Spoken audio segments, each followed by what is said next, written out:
Dans cette vidéo, on va voir comment le muscle utilise l'énergie.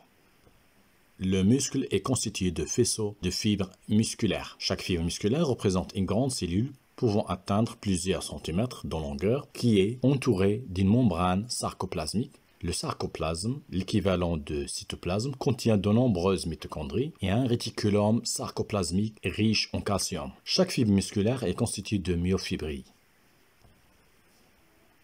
La structure et l'ultrastructure du muscle vue par microscopie électronique, qui est constituée de deux types de filaments. Des filaments épais constitués de myosine, apparaît en rouge, et des filaments minuscules constitués d'actine, et qui apparaît en bleu.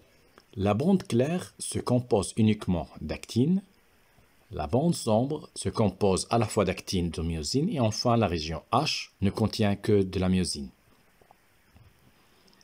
Le sarcomère est l'unité structurelle et fonctionnelle de la fibre musculaire et il est délimité par de fentes Z.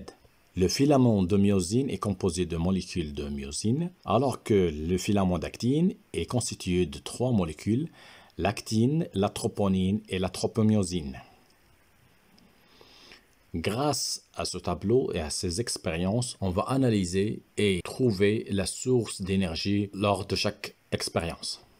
Dans le cas de la stimulation du muscle, on voit que la quantité de glycogène diminue, la quantité de l'acide lactique augmente alors que l'ATP et la phosphocréatine diminuent.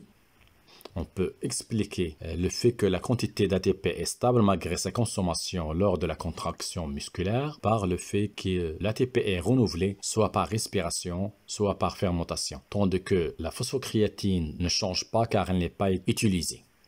Maintenant, si on stimule le muscle en présence d'acide iodoacétique qui inhibe la glycolyse, on va voir que le muscle se contracte normalement et que la quantité de glycogène, d'acide lactique et d'ATP reste constante alors que la quantité de la phosphocréatine diminue. Cela est dû au fait que la phosphocréatine est utilisée comme source d'ATP. Enfin, quand on traite un muscle par l'iodoacétique inhibiteur de la phosphocréatine, le muscle se contracte avec une diminution uniquement de l'ATP jusqu'à sa disparition. L'ATP est utilisé par le muscle jusqu'à ce qu'il soit épuisé. Après, la contraction s'arrête en raison de l'absence de renouvellement d'ATP.